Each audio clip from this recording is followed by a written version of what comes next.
you are about to hear is part of the Podgods Network. If you have a problem with anything you hear, please write it in an email and go fuck yourself. Enjoy the show!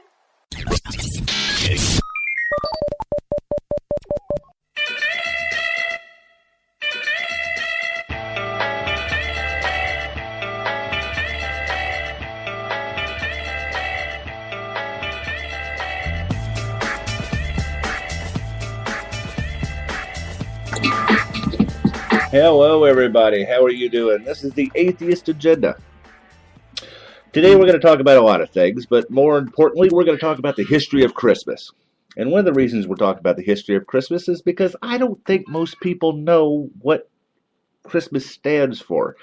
I don't think they know what it's about. I don't think that they know the history of it.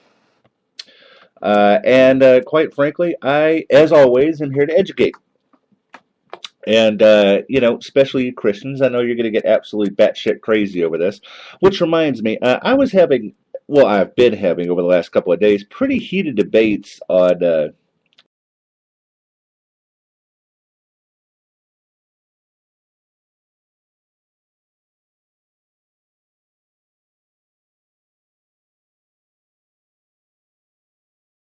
hate the president because they're black. Type of website that adores Sarah Palin, that friggin' idiot, and for some reason thinks that Obama is a Muslim and that he is helping out terrorist networks. So, now, yeah. So there you go. He's supplying them with arms to turn around and hunt our people and kill.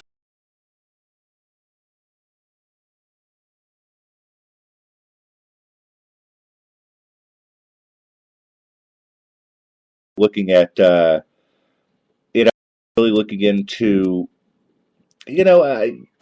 Christmas. It's around the corner, and I know I just tackled Thanksgiving.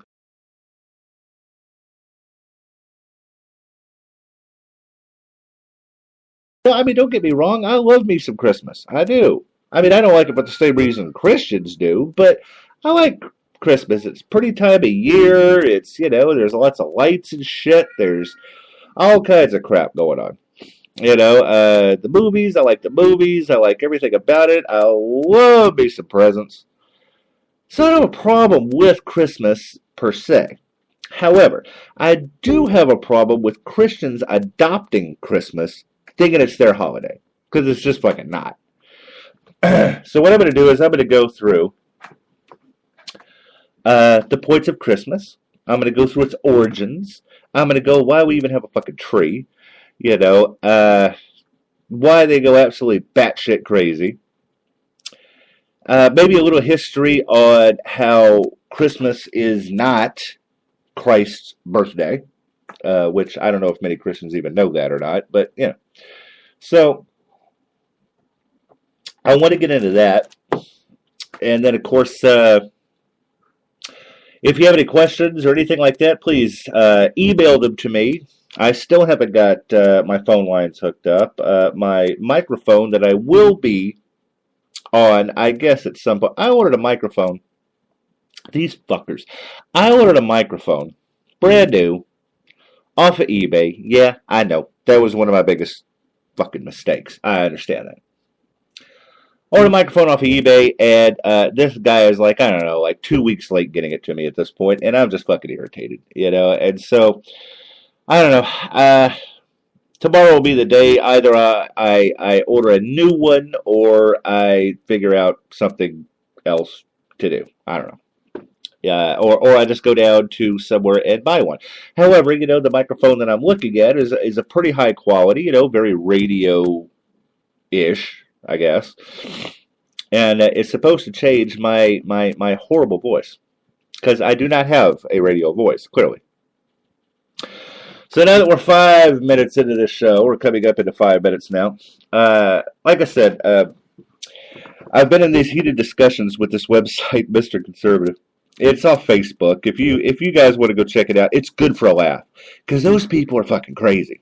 They're just nuts. They're your typical, I would think, I don't know, just out of the ballpark, right-wing, conservative, Christian is God, and everybody else that doesn't believe in God should just leave this country, and they're one of those. So I go there usually to read what these idiots are talking about, and then of course I get into it occasionally, and then I've been into it for 2 days with these people that are just clearly uneducated on so many levels, but whatever.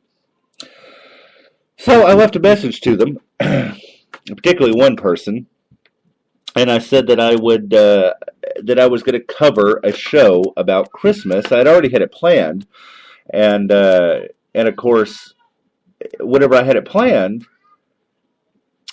she started talking about, this woman started talking about Christmas and how we keep the Christ in Christmas. Because evidently, by the way, Sarah Palin, these people love so much, her failed book that barely sold a freaking copy, for Christ's sake. That was her whole thing. Keep the Christ in Christmas and the Christ in everything and the holidays and all that. Well, I'm going to go over the history of Christmas, and you decide for yourself. I mean, I have somewhere in the neighborhood of between the 3 forums that I speak on simultaneously, between Spreaker and Blog Talk Radio, and also on a private site. I got somewhere around 4,500 people that listen to me on a given night. Not every night, but between 25 and 45, respectively. And so I get a ton of email, as you all know. I have read my email in the past. And by the way, I don't know if you're not familiar with Spreaker, this particular website. If you don't want to email me at atheistagenda@live.com, you can always leave comments here. You can leave messages here. There's a comment section below every episode. And if you go to my profile page and click on the tab that says episodes, I think it's the last 14 episodes that I've done. So you can listen to every one of them if you missed something or go back, or, I just, almost literally found this out. I don't know, I saved them. All right, so we're going to go through the history of Christmas, the origin, where it comes from. And I found this very interesting. I actually get this from a multiple sites. I do heavy research, as my normal listeners know, into anything that I talk about. And I'm not, I'm not biased in any way. If I talk about the history of, how God hates women or stuff like that, I bring up multiple sources. I have 11 sources that I have gotten all this information from. And so, it's not just me putting together my thoughts. This is all historically accurate.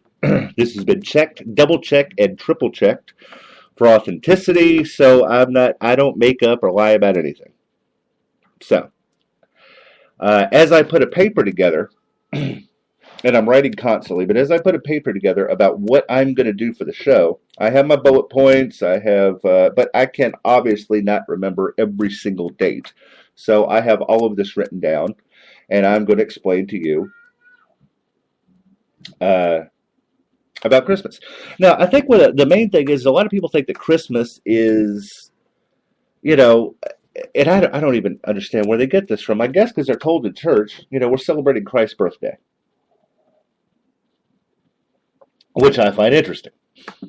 I've always known that it wasn't Christ's birthday. It has nothing to do with Christ. However, it seems that the Christians and everybody else has just sort of adopted that day of the year. So I'm going to explain to you what that day of the year actually is. I think I should first go over the fact is, when was Jesus born? I think we need to establish that, assuming he even existed. But let's go by biblical text and things like that, and let's come to at least some sort of conclusion about when he was born. I think popular myth puts his birth on December 25th in the year 1 CE. The New Testament gives no date or year for Jesus' birth. Now, the earliest gospel, St. Mark's, written in about 65 CE, which, by the way, was about 30 years after he died. They've come up with this. So, again, I don't know even if Jesus existed. I'm a little bit towards the fact he never existed. Because I don't know how these sheepfuckers can turn around and account something 30 years later and then write about it. I mean, you know, the average age back then was 35 years old and you're dead. So evidently this might have passed through 2 generations before they wrote about the myth of Jesus. So I don't know. But let's just say it is. St. Mark's was written in 65 CE. It begins with the baptism of an adult Jesus. This suggests that earliest Christians lacked interest in or knowledge of Jesus' birthday. Okay. So there's no way they can come up with December 25th. The year of Jesus' birth was determined by Dionysius Exiguus, a Scythian monk, abbot of a Roman monastery. Now, this is what he came up with. And his calculation went as follows. In the Roman pre-Christian era, years were counted from the founding of the city of Rome. Thus, 1 AUC signifies the year Rome was founded. 5 AUC would signify the 5th year of Rome's reign, etc. Okay, so if it's 1 AC, we're looking at year 1. 5 AC, we're looking at year 5 of Rome's reign. Dionysius received a tradition that the Roman Emperor Augustus reigned 43 years and was followed by the Emperor Tiberius. Luke 3, 1 and passage 23 indicates that when Jesus turned 30 years old, it was the 15th year of Tiberius' reign. So if Jesus was born 30 years old in if Jesus was 30 years old in Tiberius' reign, then he lived 15 years under Augustus, placing Jesus' birth on Augustus' 28th year of reign. If you need to rewind this, I completely understand. Augustus, however, took power in 727 AUC, or we'll just say year 727. Therefore, Dionysius puts Jesus' birth in 754 AUC. However, Luke 1:5 places Jesus' birth in the days of Herod, and Herod died in 750 AUC, 4 years before the year in which Dionysius places his Jesus' birth. Now go ahead and just rewind and listen to it again, because I know there's a lot of dates, there's a lot of stuff in there. Now, Joseph A. Fitzmyer, professor of biblical studies at Catholic University of America, member of the Pontifical Bible Commission, and former president of the Catholic Biblical Association, writing in the Catholic Church's official commentary on the New Testament, writes about the date of Jesus' birth.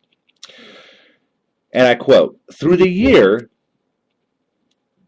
of Jesus' birth is not reckoned with certainty. The birth did not occur in 1 AD. The Christian era, supposed to have its starting point in the year of Jesus' birth, is based on a miscalculation introduced in circa 533 by Dionysius Exiguus. An anonymous document believed to have been written in North Africa around 243 CE places Jesus' birth on March 28th. Clement, a bishop of Alexandria, he lived in 250 CE, thought Jesus was born on November 18th. Based on historical records, however, Fitzmyer guesses that Jesus' birthday occurred somewhere in December. Somewhere about September 11th. And I'm not even making that up. That's the thing I got. September 11th. And that would be in 3 BC. So, how did Romans come to be celebrated, or how did Christmas rather come to be celebrated on December 25th? That's what we're trying to get to, right? Roman pagans first introduced the holiday of Saturnalia, a week-long process of lawlessness celebrated between December 17th and 25th. During this period, Roman courts were closed, and Roman law dictated that no one could be punished for damaging property or injuring people during the week-long